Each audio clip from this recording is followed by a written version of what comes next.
Hey dudes, welcome to Splat from the Past, the only 80s themed horror and sci-fi show where things can get totally radical. Now today, I will be talking to Diandra Lazor. She is the co-host of Elm Street Radio on the internet, a podcast dedicated to the Nightmare on Elm Street franchise. And I'm going to be talking to her a little bit today about her fandom of being a Fred head and the documentary her and the rest of the crew are working on called Fred Heads, which I contributed to. And so we're going to be talking about that stuff today. I can't wait. It's going to be pretty cool. I'm always down to talk to anybody about the Nightmare on Elm Street franchise and everything. And so, yeah, here's my interview with Diandra Lazor. It's going to be totally radical. Hey, Diandra. Hi. Hi, welcome to the show. How are you? Oh, I'm great. How are you doing? Oh, I am just ecstatic, because, I'm a Fred head and I love talking to other Fred heads, and I'm really grateful that you took the time today. Oh, of course. I feel the exact same way. I love talking to fellow Freddy fans. I mean, it's like my favorite thing to do. It's what I do and it's what I think about. And so it's such a pleasure to finally have the opportunity to speak with you. Oh, my pleasure. So, when did you first become a horror fan? Believe it or not, when I was younger, I was actually quite terrified of everything. But I always had this fascination with horror and the macabre and spooky things. And my birthday's in October, so I always loved Halloween and dressing up. But I was too terrified to really watch any horror movies, and my parents would always make me cover my eyes. But the weirdest and most ironic thing happened to me when I first became a horror fan. Legitimately went from 0 to 300 in like one night. So I was super obsessed with one thing. I was on vacation with my family in Western Ohio, actually just kind of like a little road trip visiting where my dad is from. Mm-hmm. And I had a dream that night that Freddy was after me, and I'd had several other dreams, but this one was more realistic than the other ones for whatever reason. And so I then woke up from that dream, and suddenly I was obsessed with Freddy Krueger and A Nightmare on Elm Street. Barely knew anything about it. I was 14 at the time, and wow. I'd only seen little clips, but, like Heather says in New Nightmare, every kid knows who Freddy is. He's like Santa Claus. Basically the same thing. I was always kind of fascinated by Freddy, and I remember seeing little bits of the certain movies on TV, but I never actually watched any of them. Mm-hmm. So it was a wild and ironic way to become a Nightmare on Elm Street fan through a dream, but that propelled me into Nightmare, and then from that point on into horror. Wow. I started, the funny thing is I started like within the first year or two that I was alive. The first horror movie I ever saw was The Shining, and it fucked me up. That's nuts. Yeah, my parents... Go ahead. What Lies Beneath was kind of like the most of a horror movie I'd seen up until that point, and that one terrified me. Wow. Shining's a good one, though. Yeah, we had this Kovac VHS tape that was on it, and I watched it, and I was just fucking terrified. And then in 1987, my parents taped it over for Back to the Future, and I still have the tape to this day. And if you rewind it all the way to the beginning, right before the rated PG graphics come up on HBO, you can see Shelley Duvall talking to the doctor, and it is spooky. Wow. Very creepy. Oh, that's crazy. Yeah. I have that tape. I watch it as little as possible, though, because I don't want to wear it out, but I still have it, and it's amazing. Were you disappointed when you found out that they taped over it? No, I wasn't, actually. Because at that age, I was just terrified of it. And Back to the Future had just become my favorite movie of all time. And they had actually taped it earlier in the month, but my brother accidentally taped it over. So I was pretty happy. Yeah. Oh, siblings. Yeah. So your first horror movie you said was What Lies Beneath. Technically, when I watched, the most of the horror movie I'd watched had been What Lies Beneath. So, yes, and I haven't seen it probably since then because I've been scared, but the one that I think scared me the most was actually Jeepers Creepers. I was very, very scared of that movie, and it would come on TV, and I just remember screaming. My mom would come down, she'd be like, "What's wrong?" And I'd say, "It's on TV." And then we moved near like this small field that's in the middle of suburbia, and I would say, like, "The field, he's in the field." And we'd drive through cornfields, because that's what Ohio is. It's like a mixture of cities and then suburbia and cornfields. And every time I drive through a cornfield, I was always like, "Oh my God, he's going to come." And I remember one time, I don't know why this person plays it, but on the radio was the Jeepers Creepers. As I'm driving through this cornfield, I'm like, "Oh my God, no, it's happening. It's really happening." I knew it was going to happen to me. But yeah, that movie, both of those movies, they really scared me growing up. Yeah, I was in high school when those movies came out. What Lies Beneath, I saw it once. I didn't think it was one of Robert Zemeckis' better films. You know, he directed the Back to the Future movies, and I just didn't think it was one of his better films at that time. Although the next one he did, Castaway, I thought was brilliant, and that's not a horror film. I mean, it is scary thinking about, being trapped on an island, though. So, I mean, it's scary. It's just not a horror film, like you said. Oh, if I was trapped on an island, I'd be the happiest man alive, even though I'd want my movies, because I love movies. Yeah. You know? You would be hungry? Like, for me, I believe the first thing I think about is, oh, my God, where am I going to get my food? Well, I would be, but I'd probably be the skinniest I've ever been in my life. So, what are your all-time favorite horror movies? Well, even though, I mean, of course, Nightmare on Elm Street is up there, but really, Wes Craven's New Nightmare is my favorite of all time. Not exactly the most typical, but I've grown to love it over the years, and it's just one of my favorite movies of all time now. It's actually tied with the 2004 version of Phantom of the Opera, which is not the most stellar film in the world, but it holds a special place in my heart. But outside of Nightmare, I love Fright Night. I love the original Fright Night, which I actually saw last week on the big screen in downtown Columbus, and it was the most magical experience of my life. And then I love Trick or Treat and Trick or Treat. Oh. Yes, I love both of those films very, very much. I mean, Sammy Kerr. Yeah. No false metal. I have a shirt with him on it, and I love it to death. Would love to dress up like Sammy at a con. Oh. But yeah, I love those. And there's like a bunch, like Poltergeist. I love Jaws. I love. Those top my list after Nightmare, and the Hellraiser movies, and Scream. Jeez, I have a lot. Oh God, Trick or Treat is one of my favorites, and like, oh my, I tried to get Mark Price on the show. He's a stand-up comedian. I know him a little bit, but he hasn't gotten back to me. It's been like a year and everything, but I hope I can get him soon, though. And yeah, I love Trick or Treat. It's a good movie. That would be killer. I would love to hear that episode for sure. Yeah, absolutely.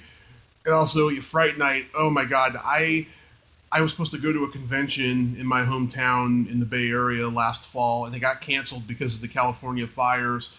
And the cast of Fright Night was going to be there. And now, every time I see the cast of Fright Night at a convention that's not in California, I start crying because I wish I could meet them, because I haven't met them yet. Oh man, that stinks. So it's like right there you have that opportunity, and then it just kind of, I've had one of those before, and it's really unfortunate, but hopefully they'll come back around. Do they not come to the Bay Area often? No, I haven't even seen them. I haven't even seen them come to LA in a while. I found out once I started going to this one convention in LA, Monsterpalooza. I found out they were there in 2012 or 13 or something, and I didn't even know about. I didn't even go to conventions during that time, and I was like, "Fuck! I wish I had known. God, it would have been great." But yeah, I hope I do get to meet them anywhere in California within the next year or so, because they are going on the 35th anniversary of the movie. Yeah, that would be really, really cool. Did you see the documentary? I haven't seen it yet, admittedly. You're so cool, Brewster, about the making of Fright Night. I didn't even know they did a documentary. Yeah, I believe, and it's been a while since I looked at it, and I know I've probably said it a million times, but Lito Velasco, who worked on Never Sleep Again, both the book and the documentary, as well as scoring several other horror documentaries. I believe he does the score for that documentary. And I haven't seen it yet. One of my friends is like the queen of Fright Night, and she does a rendition of, I think, Come to Me at the end, and I'm really excited to see it because, like I said, pretty much after Nightmare, then it's the Trick or Treat films, and Fright Night, and then like Hellraiser and Scream. So I just love the heck out of Fright Night, and so I hope you get to see it. It's out right now, so. Okay, I'm definitely going to check that out. But yeah, like my favorite horror movies, I have very eclectic tastes. I love the original Friday the 13th is probably my favorite slasher movie of all time. It was the first one that I really saw that I was old enough to like see, after The Shining, because after The Shining, the only horror I saw for a little while was the PG horror films, whether it's Ghostbusters or Gremlins or Night of the Comet or something. And then I started getting into the slasher movies a little bit later. And so if like Friday the 13th is my favorite slasher film, I also love Dawn of the Dead, my favorite zombie movie. Dream Warriors is my favorite Freddy movie. I love Chopping Mall. This movie that nobody even remembers that Charlie Band made called The Alchemist. A really good movie. It's actually on that tape with Back to the Future, and I still have that. This one movie called Mirror Mirror. Did you ever see that? I have seen that, actually. Yeah, I love that movie. And the 1931 Dracula, I love that one. There's so many I like. I'm very eclectic in my horror tastes. Yeah, even though I'm just diehard A Nightmare on Elm Street, there are a lot of other horror films that I really, really, really love.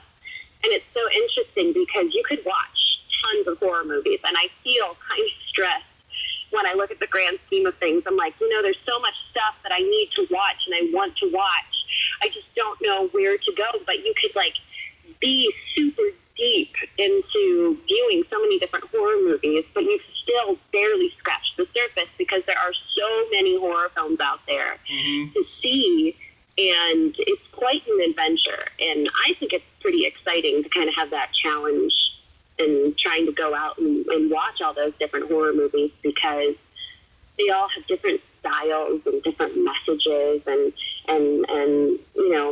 I love watching the evolution of horror over time. That's one of the things that I really enjoy is listening to, or rather watching documentaries on the evolution of horror and reading books that analyze horror from an academic perspective, because I think it's so fascinating to delve into that. It brings me back to my high school days and my college days of writing essays on Shakespeare and Persephone, all these different books and plays that are out there that you just analyze the heck out of. The same can be applied to horror movies because I think they're not as, some of them are definitely, taken at face value.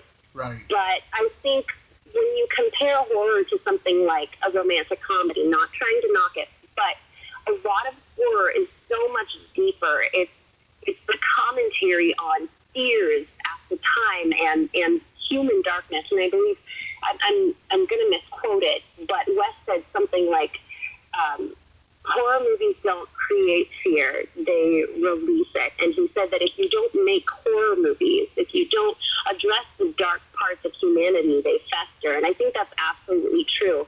Another series of horror movies I actually like, but I haven't seen the first one, are the Purge movies, because it's so exciting to me, because I think when you take what some of the modern fears are, they really apply to those movies, because they go extreme. They're super radical with how, we can handle certain things happening throughout America. But it is still, it kind of throws that in your face of, the poor versus the rich and certain classes, and how do you take care of it, and how do you save money while you have the purge, and then it just kind of wipes them out, and then you have the government who comes in and has a hand in all of this, and it's really, really interesting, and it really takes that fear that everybody has of the government, and it puts it on screen in a very exaggerated way. Oh, yeah. In fact, my two horror guys, John Carpenter and George Romero, they were the best at making authority figures look dumb, I thought. Mm-hmm. If you look at movies they did, whether it's the later dead movies that George Romero did, or John Carpenter movies like even Escape from New York, which is sci-fi, or They Live. I mean, the authority figures are just so out of their element and so gung-ho militaristic, and I just think that I think they both represent those type of people perfectly in the movies. A lot of the other horror guys never really explored that much, but they were the guys that did. Now I have to ask you, as a horror fan, I mean, we're pretty tough. It takes a lot to scare us, but is there anything in certain horror movies that maybe you have a phobia of? Like, I know people who are afraid of spiders who just can't watch, arachnophobia. Do you, as a horror fan, have any sort of fears of anything that's related to horror movies, kind of as a blanket? There's something in them that you just can't, that gets under your skin and it makes you uncomfortable to watch? Let's see. I mean, in real life, spiders do scare me, and when I watch them on screen, I mean, they make my skin crawl, but not enough to make me cover my eyes or anything like that. But probably the closest to it and stuff, I've always been afraid of clowns. And there's a movie that came out in the late 80s called Clown House. You ever seen it? I haven't seen that one yet. Well, I'll tell you something. I don't think I ever want to watch it again because of what happened behind the scenes. The director was a pedophile who molested one of the little boys that was in the movie, and that disgusts me. But there's some really scary clown stuff in that movie. There's a scene where it's about these guys who escape from a mental institution. They go to this circus to hide out, and they kill these clowns, these guys dressed in clown outfits. And in the scene, it is so creepy and disturbing, especially after the guys get killed. The guys in the mental institution, they laugh really evil, like clowns, and it just gives me the willies. And so I have to mute the screen if I watch that. That is really interesting. I know a lot of people who are afraid of clowns, including my friend Anthony is terrified of clowns. My fear is actually, I can't watch it, are zombies. I don't care what kind of zombies. I cannot watch a zombie. There's a show on Hulu that's a Hulu original called Freakish. And it has one of my favorite YouTube comedians in it. And I thought, oh, Freakish with her in it, it's got to be a comedy. Nope, sure isn't. It's definitely about zombies. And I am watching it, and I made it pretty far, so I'm proud of myself. But I had to turn it off the other night. I was like, I can't. I can't watch anything with zombies. I think it's a mixture of the apocalypse idea and cannibalism. Those two things scare me, and I think meshed together you have zombies, and that's just a whole lot of nope. Wow. Yeah, it takes an awful lot to scare me or offend me. It's just I just don't have that. I just don't have that in me. It's a weird quirk of my personality. No, I give you credit. I'm a chicken when it comes to zombies. Anything else I'm fine, but zombies, meh. Yeah, no, zombies don't scare me at all. The only thing that scares me about them is that they're unreliable. You can't rely on a zombie, especially when you got friends or family members who spend all their time getting high. Yep. That's the closest to it. But was Nightmare on Elm Street? Okay, so the first Nightmare on Elm Street movie that you saw, which one was it? The original? I saw bits and pieces of the original Nightmare. I remember specifically seeing the scene when Marge is going into the bed with the lightning and the fog in the bed, and she's all burnt. That scared me as a kid, but I never stuck around really to watch the rest of it because that scared me enough. But the first Nightmare movie I watched all the way through, and I also love, even though it is such a sinful movie in many ways, is Freddy's Dead. Yeah, I love Freddy's Dead. Yeah. There's so many great killings in that one. Oh my God. Carlos, making him deaf. Or, God, what's his name? Falling from the sky and then he lands on those spikes. Oh yeah, John Doe. Yeah, John Doe. I mean, there's so many great killings in that one. Man, Freddy's Dead, but I had a conversation the other day in a group on Nightmare, and we were talking about basically everything from what's the significance of canon and horror movies, specifically in relation to Nightmare, and then Freddy's Dead came into the picture, and we're just discussing how basically everything follows the same sort of story or element but Freddy's Dead just takes it to a whole different level. It makes Freddy a dad, and in my opinion, watching Freddy's Dead, there were people who actually didn't pick up on this, but from everything I've read and everything I interpreted, Freddy lived at 1428 Elm when the whole time in all of the movies, it just was that Freddy got tethered to 1428 because that's where crap went down with Nancy, and then it was like that girl went crazy in that house, and then people moved in, and then there was a lot of hell that was unleashed when they moved in, and everybody was like, oh, this Nightmare house, I'm kind of scared of it. And Freddy's like, well, if I keep bringing this house up, it'll just keep perpetuating that fear. And so that's why 1428 was so significant to Freddy. But then Freddy's Dead's like, nope, you know what? We're just going to justify this. Freddy's lived at 1428 Elm. And it just throws it off. And it makes him have a kid, but Wes made him be a loner. And he was a loner up until that point in time. It's just, it just breaks so many rules that everything else had been established over many, many films prior to that. And it's crazy, but I still love that movie because it was the first one that I ever watched. Yeah, Robert Englund refers to Freddy's Dead as the Fonzie Jump the Shark movie. Yeah. So I was 4 years old when I saw Dream Warriors. That was my first Freddy movie. It fucked me up when Philip turned into the puppet and got thrown out of the window. I was like, what am I watching, But I couldn't get enough of it. I mean, I loved watching it. I just loved, Penelope Sudrow and the TV and everything. I thought it was pretty cool. Yeah. Dream Warriors is a really good movie in many, many ways. And it's love the story, love the characters. Hate the way that Nancy dies, even though I sometimes joke about the fact that when Nancy goes, it's over, then it's like, oh, it's over, the movie's over, nothing else happens. I prefer the Bruce Wagner, Wes Craven original ending when Nancy knows it's Freddy. Like, when you think about the first movie, she knows that Freddy's not dead and he's in the bed. And suddenly when you jump to the third movie, she immediately thinks that it really is over, and it just doesn't make any sense to me. Unfortunately, I can't change it because it is in the movie. I still believe it goes against Nancy's character in any kind of logic, but there it is. That's one of the things I would have changed about the movie is how she dies.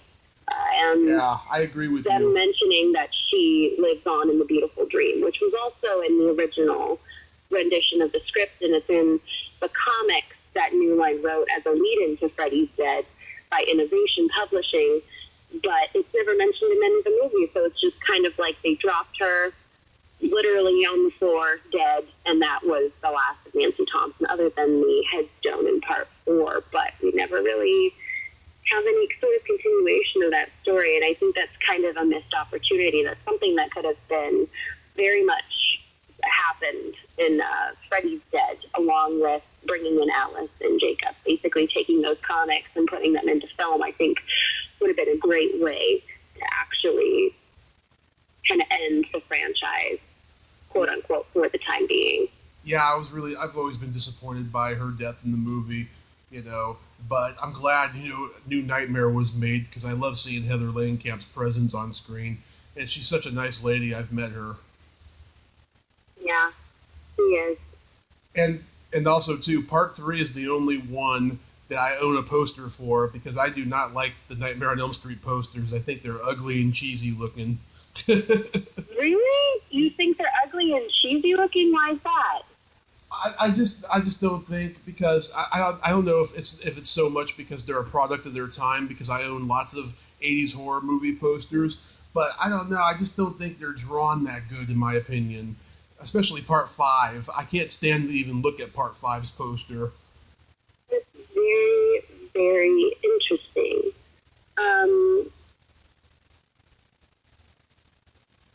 And what are some of your favorite horror movie posters then? oh God, that's easy. I love The Evil Dead. Love that poster.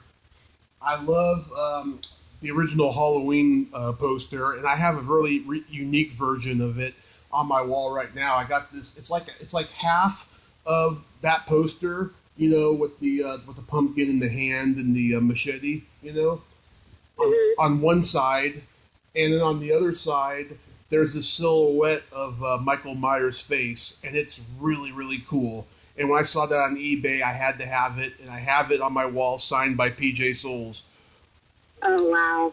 Yeah, but no, I love the Dream Warriors poster. I think they got that one right, in my opinion. Very interesting. Not even the original. I mean, it's okay, but I don't think it even comes close to looking like Heather on that drawing. Yeah, it doesn't look exact, but I love the gloves on top of her and her in that bed, and she just looks so scared, and it's just... Yeah. It has the Heather, or the Nancy-ness, rather, but maybe not necessarily the Heather-ness. Yeah. That would be a good way of putting it, though. But I do like Part 3. I love that poster. I told, when I had Jennifer Rubin sign it, she told me the only thing that she ever hated about the poster was the fact that Taryn's hair is white and not black. That was the only... Good point. Yeah, that's the only problem she had with it. But she signed it. Tommy, okay, asshole, let's dance. Taryn, Jennifer Rubin. Wow, that's awesome. Yeah. Really, really cool. Who's your favorite female character from the Nightmare on Elm Street films? Or character other than Freddy? Well, let's see. Nancy, of course. I also love Taryn, and I love her death in the movie. It's so great. With those heroin needles. It's very sad, though, right? Like, you look at it and you see Freddy, and he's mocking her, and she's worked all this time to kind of get away from that troubled past that she had, and he just kind of throws it back in her face. And it's so, the scream that Jennifer Rubin does is so blood-curdling. It really gets to you. Oh, I agree, but that's what makes it so great, though. When he throws it back into her face, that's what makes it so great. Kind of reminds me in a way, not quite, but in a way of you ever seen the movie Troll? Yeah. Okay. When the midget gets turned into a troll, Yeah. I mean, he was dying already because of his health condition for being a dwarf, But she kind of threw it back into his face, but also kind of helped him, especially since he already looked like an elf, a troll, Yeah. It's that same kind of thing, That's what makes horror so great, I mean, that's basically what the killer does, It throws it back into their faces, Yeah. Very true. It's very true. But what's your favorite of the series? Wes Craven's New Nightmare, does that count? Are we counting all the movies, or are we counting all of them? Okay, yeah, Wes Craven's New Nightmare. Mm-hmm. That's my favorite. Yeah.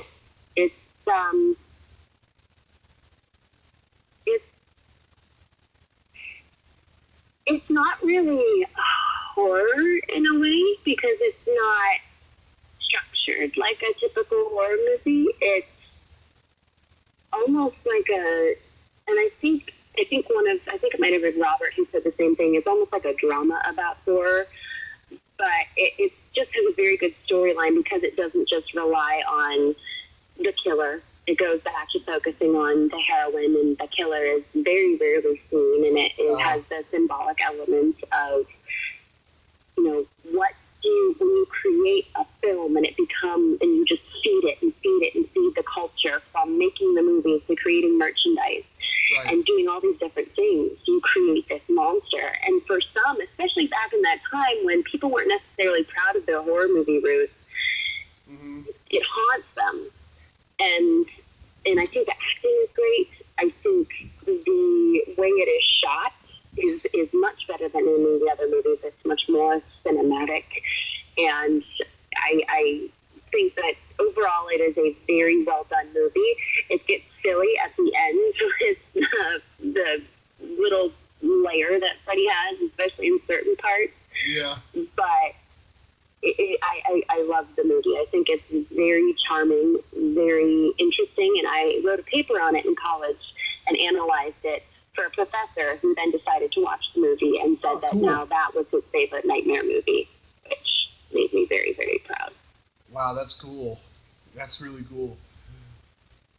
Yeah, so like I love 3, and I pretty much love them all. I mean, there's none that I don't like, really. Even Freddy vs. Jason I liked. I love Freddy vs. Jason. I think it's a very good film. If you want to have popcorn with your friends, then you pop in Freddy vs. Jason if you just want a fun movie. Yeah. I totally agree on that. So, So how did Elm Street Radio come about for you? A couple of different things. I had become quite intrigued by radio shows. When I was doing work, I wanted to be able to listen to something, and I had heard the Elvis Duran in the Morning Show on my way to work, and I thought, I'm listening to them and how much fun they're having, and I thought, I would love to be on radio, so then I'd listen to them every day, and podcasting started to kind of rise up a little more. And I thought, this would be really interesting to basically take what we talk about in the online, in forums and in Facebook groups, and really have different kinds of conversations with the stars and each other, and really put them out there for people to listen to. And it was an outlet to express that and to delve into them a little bit deeper. And also, I thought it was a great opportunity admittedly, for Paige and myself to connect with certain nightmare stars who may have not met before, and maybe could start to, for people who don't know us, start to establish who we are outside of the people who know us while creating Fredhead. So it was kind of an addition to what was happening with Fredhead, but also at the same time a separate entity that was almost a natural evolution of some of the content creation that I have been doing for many, many years, and something that I really wanted to get into, which was some form of radio. And I've enjoyed it. It has been so much fun, and I can't wait to see what kind of shows we have in the future, because we have quite a few planned. Oh, that's awesome. Yeah, how I discovered the show was just when it was just only a couple episodes in. YouTube suggested it for me to listen to, since I was, doing research for my show and everything, and like watching all these videos and stuff.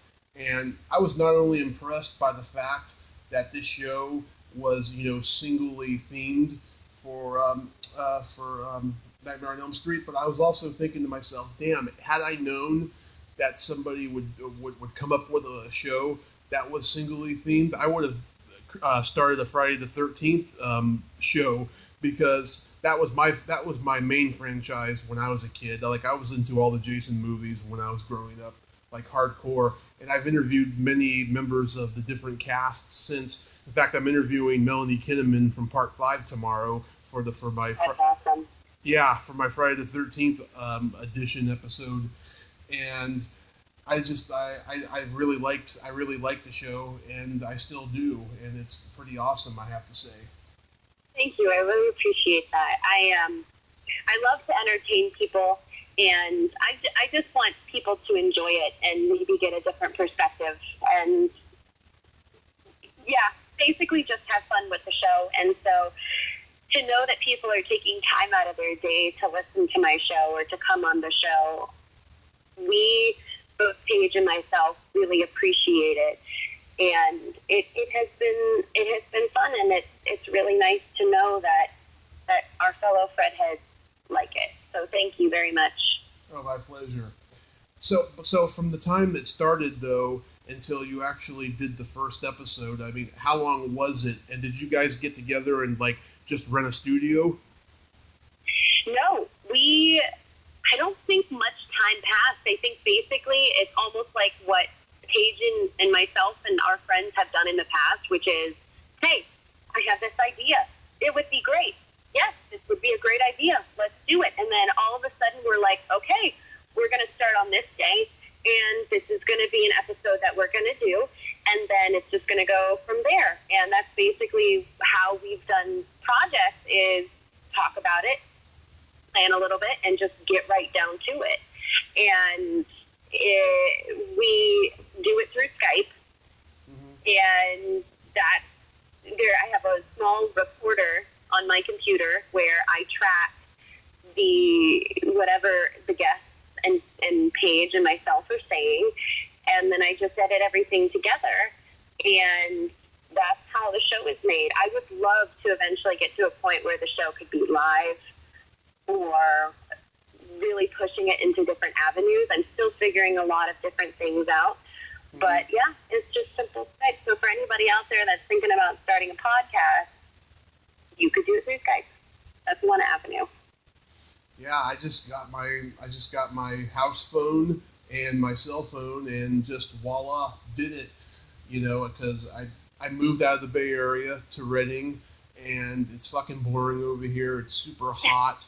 I got no friends here, and just like, you know, I'm trying to move to Hollywood, but I need something to do since there's no comedy clubs out here. So I started this show, and it started out as mostly horror and science fiction themed, and then as time went on, I couldn't get many sci-fi and horror people, certain people I wanted, so then started getting comedians on, my friends in the Bay Area who are struggling comedians or actors, you know, and that's what I've done, you know. That's awesome. That's awesome. And you just basically had this idea to create this, and now you're doing it, and you're not giving up, and that's really cool. And I don't think a lot of people even can just get started. So congratulations. Oh, awesome. Thank you. Yeah, I almost gave up. It got to a point where I was just there was a couple early episodes where I was just so starstruck and so nervous. I had to drink a lot of caffeine to like get myself out of that, you know.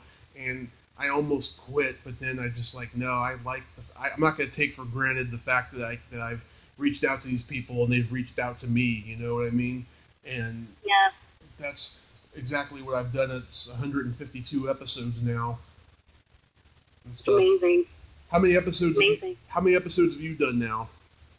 Oh my goodness, I don't even know. We have maybe a handful of full episodes with various guests, but then there are like little mini episodes that delve into what is canon, the birth of the glove, different things like that. And we have a bunch of episodes planned on the back burner. We took a little bit of a break with some of the stuff going on in July, and as we're planning for Horror Hound in Indianapolis, which is where that's going to be the last public Fredhead convention. And so we have a guest on next week. Actually, we're planning on Jennifer Rubin to come on next week. Love Jennifer. So, I had her on in the beginning, and I'm supposed to have her on again soon. she's been holding it off for a while. She loves me, I'll tell you. We've met at a couple conventions, and we got each other's cell phone numbers. We text each other every now and then. I can't believe it. I'm texting Tara, and she's texting me back. It's fucking awesome, you know. That is awesome. Yeah. Oh, she's very, very nice. She's very, very nice and very quirky too. And exactly. You'll enjoy interviewing her. She's a lot of fun. And I've also had Tuesday on twice. She was like my biggest crush from the franchise, and I told her that the first time I met her at a convention. I wish I had gotten a picture with her. I just got her autograph, and then she was charging more for the picture, and I was like, I'll get it next time. But I really wish I had done it. But I was I was on this budget that weekend. They had like almost half the cast from all of them there that weekend at Monsterpalooza in Pasadena last year, and it was insane. I mean, everyone was lined up to meet Robert Englund. I didn't get to meet him. Yeah, I didn't get to meet him that day, but I met him a couple weeks ago in Sacramento, and I got a photo op with him and everything. It was just surreal for me, really surreal. Yeah, it's awesome to meet Robert. I've met him a couple times. First time was in 2004, and I didn't go wait in line for an autograph, but I got a photo op, and I was the first one in his line, and I remember him walking in the room, and like my heart skipped a beat, and then he told me to step right up, and I was like, oh my God, he's about to like touch me. I mean, it was just one of those moments where you're like, this is Robert Englund. This is Freddy Krueger right here. Are you guys aware? This is like not just a horror icon, but a cultural icon right here.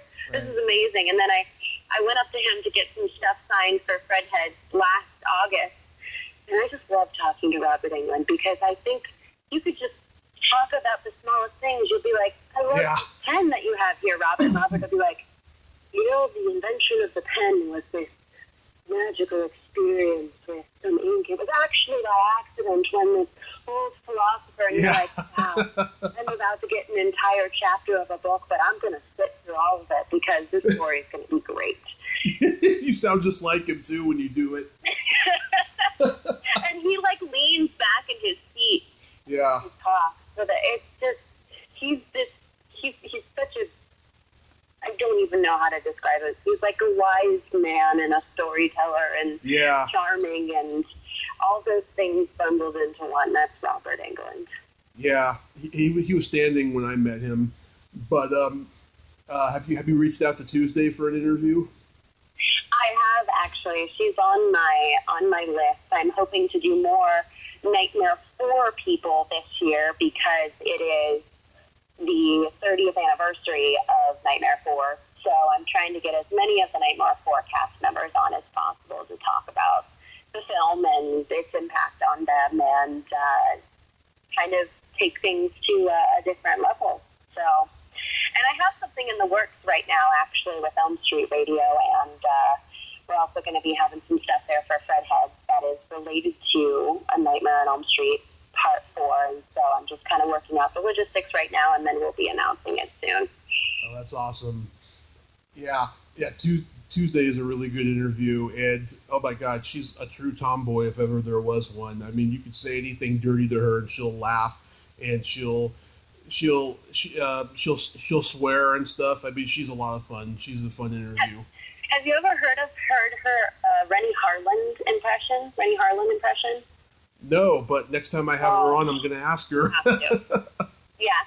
She usually says, "Oh, Tuesday, your pata is so nice." Like, you just have to hear her do it. It's great. It's a treat. It's a treat. Just like you have to ask Lisa Wilcox about her chicken impression if you have her on. She does a mean chicken impression. Oh, you've interviewed, like, Toy Newkirk on the show? Yes. I loved having Toy on. She was somebody else who was extremely wise, and she had a really, really good story that really does captivate that Sheila motto of mind over matter. Yeah, I messaged her. I never heard back. Mark Patton, I met him at a convention, and he told me I was handsome. I love Mark Patton. He's a really good guy. Every time somebody is asking questions about how they can better their social presence as a star. I always tell them, do the Mark Patton method. Just go and take a look at how personable and genuine he is and copy that, and it's going to prove to be quite fruitful for them. And I don't know if it has been. I haven't really checked. For some people, they have. They've stepped up their game, which I'm really impressed. But Mark Patton is just a really nice guy. He doesn't have a big head on his shoulders. He is not afraid to be honest. And actually, when he says somebody is his friend, they are legitimately his friend. Yeah. I love Mark Patton. Yeah, I do too. And I hope to have an interview with him soon. I reached out to him as well and stuff. And you also had Amanda Wiss on there stuff. She won't do my show. She's nice, but she's a lot more closed off to a lot of her fans on social media. Amanda can be pretty quiet, but she's extremely nice. You never know. Yeah. That you might be able to get at her on. You never know. I don't know. Maybe. Fingers crossed. Yeah. Have you met a lot though of the cast at conventions and stuff? Yes, pretty much. A lot of people I can think of. Some people don't really do conventions, so I haven't had the opportunity to meet them in person. I've talked to them online, but yeah, I've met quite a few cast members from the Nightmare on Elm Street films, and if I haven't quite met them yet, I've at least spoken to them. Yeah, all the ones I've mentioned to you, I've met, and also Ken Sagos and Ira Hayden and Rodney Eastman I've met. Brooke Bundy I met, and I had her on the show a couple weeks ago, and she's a lovely lady. I'd recommend her for an interview as well. I would love to have her on. We have a lot of people. We want to get pretty much everybody on the show, including those who are either behind the scenes or, like we had Jack Shoulder and Mick Strawn on, who are behind the camera, not in front of the camera. And I'm also working to get Andy Mangels, who was the author of many of the comic books, on. So I'm hoping to get a lot of the different people involved with Nightmare in certain aspects on the show as well. Mm-hmm. Did you ever have a crush on anybody from the franchise? This is going to be an odd answer, but I actually had a huge crush on Freddie himself. I don't know what it was. It might have been because he was kind of like the bad boy, and he had this swagger to him with this comedy. I don't know. There was something about him. But the runner-up to him would be Rick from Part 4. I always thought he had the humor, but he was a nice guy. He looked out for the women and the people in his life, and I always liked Rick. I was sad when he died. Oh, that wow, that's weird. That is weird, but it's pretty awesome at the same time. I was a weird kid. I still am a weird kid. Oh, I am too, you know. Well, we're nutty as a fruitcake, but I'm sure a lot of people love us anyway. Oh, yes, absolutely. You know. I hope so, anyway. For me. Yeah. Might be too nutty. Wow, you're a lot normal. Well, you come off as a lot normal than most of my ex-girlfriends, I'll tell you. Oh, well, thanks. Normal. I wouldn't say I'm normal. I would say that I am crazy in my own way. Usually a very energetic way or some other fashion, but in any case, thank you very much. My pleasure. So, when were you aware, though, of, like, the massive phenomenon of the series? I think it took some time to really understand how big it was, because when I started talking to people online, it was 2008, and we had the forum where I was on the Nightmare on Elm Street Films.com forum. They had quite a few people, but it wasn't like I see. We would talk about the films, and it just seemed like a very small community, and then I started to go to some other forums like Springwood Slasher or See Bloody Disgusting, but I really didn't see the impact until I went on Facebook. Mm-hmm. And that was in late 2009, maybe. It might have been December of 2009, early 2010. Right. And I went on Facebook and started doing the Nancy cosplay stuff. That was kind of my shtick on there, and it stayed with me ever since. Yeah. But then more people started to join Facebook at the same time. I kind of grew with the internet and a lot of social media growing at that time, and so I saw more and more and more people. Maybe it had been around 2012 or so, so it was a little bit later. There were more people on the internet at that point in time. My friend list had gotten quite big, and I started to meet more and more fans, and the documentaries were out, certain things were in the works, and I thought, wow, this is really big. I had people messaging me from England and Australia and Africa and Spain and Italy, all over the world, talking about, hey, I'm a huge Nightmare fan. We don't really have a lot of Nightmare stuff here, but I love it in any case, and it's great to see other people who love it as well.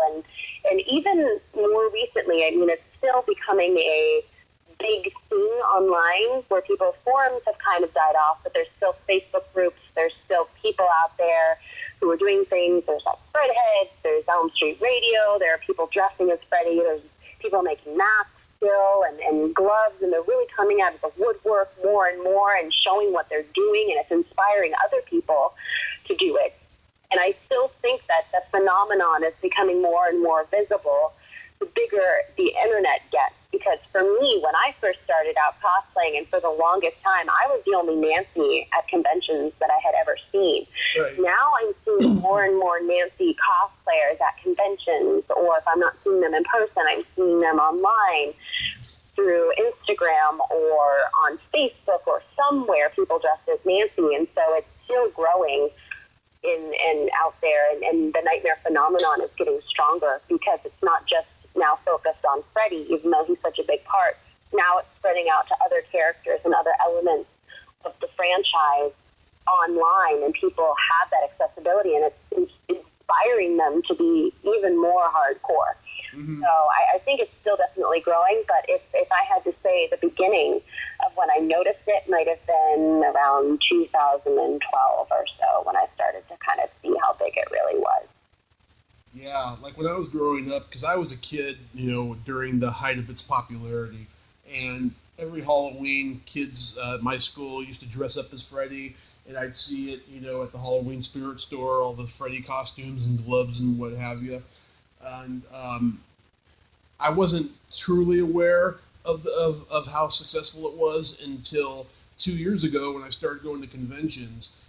I just was like, wow, I mean, this is just crazy. I mean, I see people lining up to buy, Freddy merchandise, the Freddy gloves at the conventions and stuff. I'm like, wow, just to buy that Freddy glove. I mean, it's amazing, and those things aren't cheap. They're like $250. Yeah. Do you own any Freddy gloves? Someday I will. Right now I don't, but yeah, someday I will. I would love to own a Freddy glove. I don't know if I'll ever get one or get it signed, but I would like to. It's a goal of mine. Yeah, that would be really cool. What would be the first glove that you would get? I don't know. Maybe the one. Maybe what would be cool? The Nintendo glove. That would be really awesome. You can light up and you just press the button and it kind of goes into action. That would be really cool. I've seen those. Those are really neat. Yeah, I'd like one of those. Or maybe, maybe the very first glove that he had, the one that probably got stolen, that I think got stolen from the set or something. Mm-hmm. Yeah. I actually have a replica of Part 1, and that's the glove. That's the only glove I really, truly, truly needed to have was Part 1, the glove that started it all, the glove that faced off against Nancy in her pajamas and her sledgehammer. I needed to have that glove, and I'm so happy that I have it. It's on my shelf, and it's the most beautiful thing in the entire world. I love it. I love those gloves. They're truly works of art, and I'm obsessed with watching the videos online of people evaluating the gloves and doing the movements because they just blow my mind. Just the idea of this unique weapon and the craftsmanship that goes into them, and some of the colors in the fingertips and throughout the glove. It's pretty. It's a very, very pretty piece of horror memorabilia. Yeah, I mean, I got very big hands. I mean, like, they're like pretty borderline to like being baseball mitts, my hands, you know? But I don't really care if the glove fits me or not. It would be just cool just to have one, you know? Just to have it as like a memento. I could put it like in a display case, you know? Yeah. That's all that matters. That'd be cool. Yeah, that's all that matters to me in that regard and stuff. Did you ever watch Freddy's Nightmares?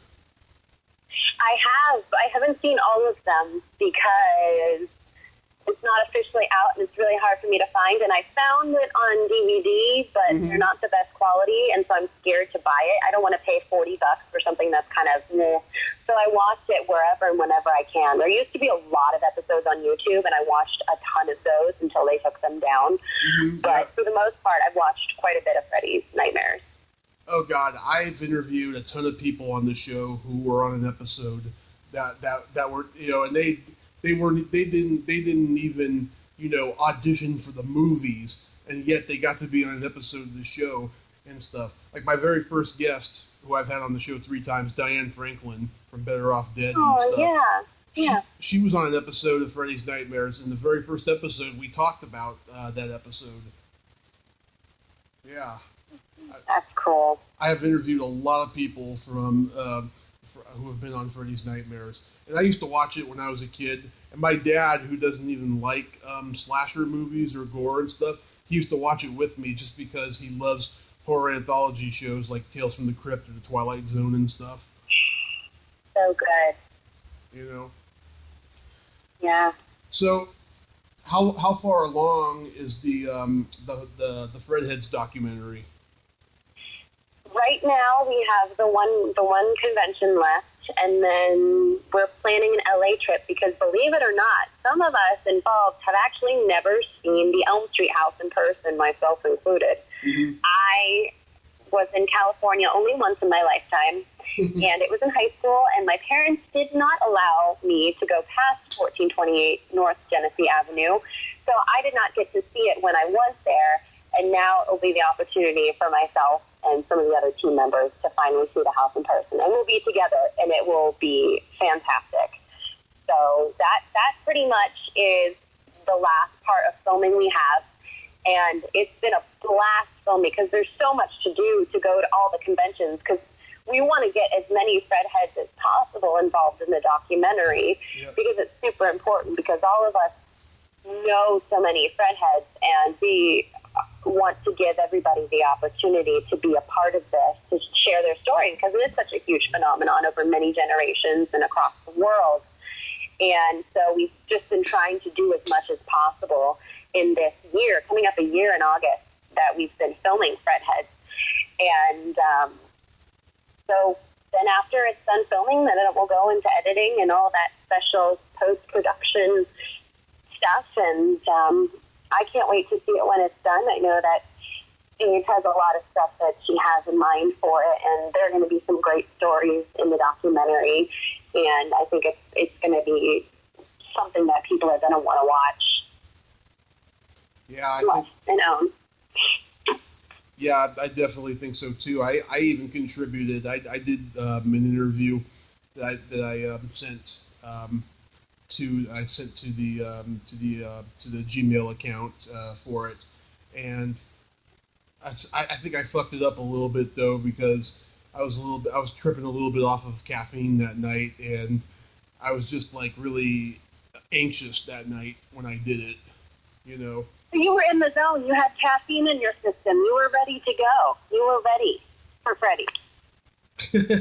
Maybe. I don't know. I'm my own worst critic when it comes to my performance, I have to say. Very true. That happens a lot. So I'm sure you actually did much, much better than you think you did.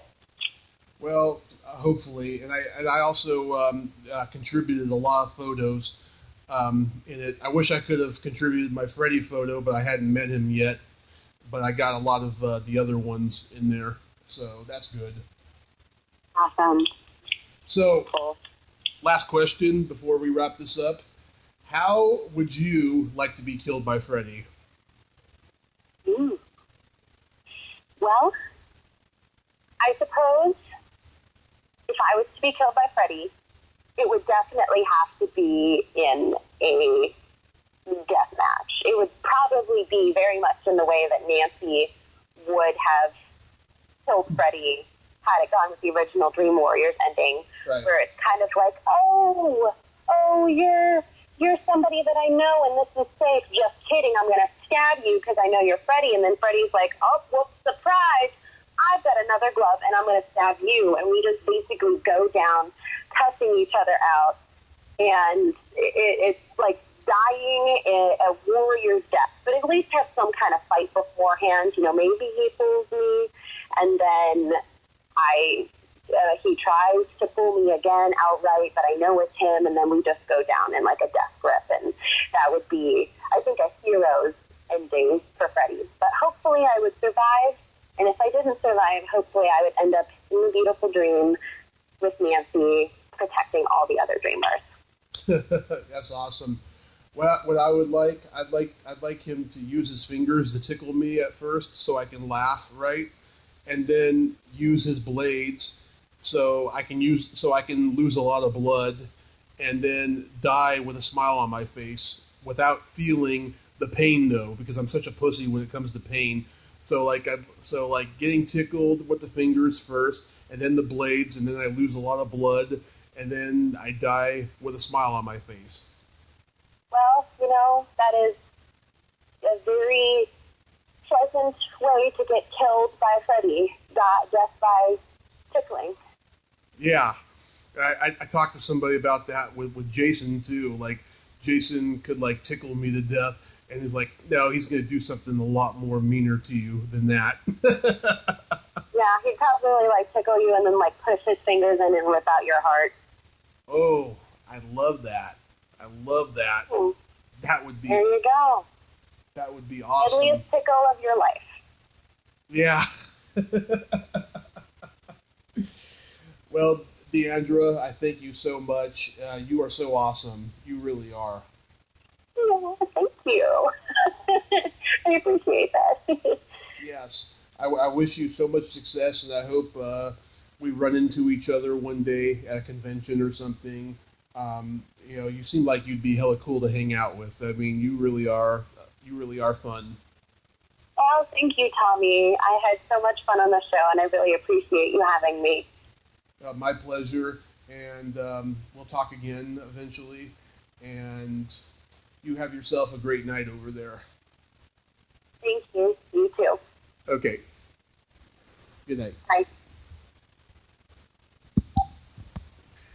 Well, there you have it. Diandra Lazor. Ain't she a sweetheart?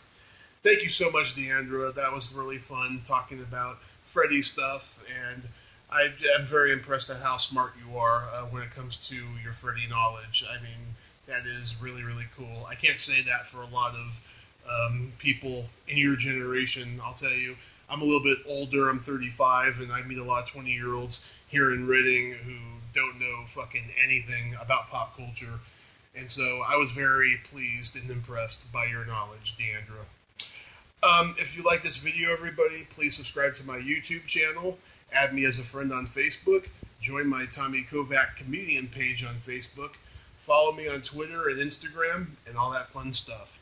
Well, that's all the time we have this week on Splat from the Past. Until next time, this is Tommy Throwback Kovac saying, there's no shame in living in the past, because the present sucks. Later, dudes.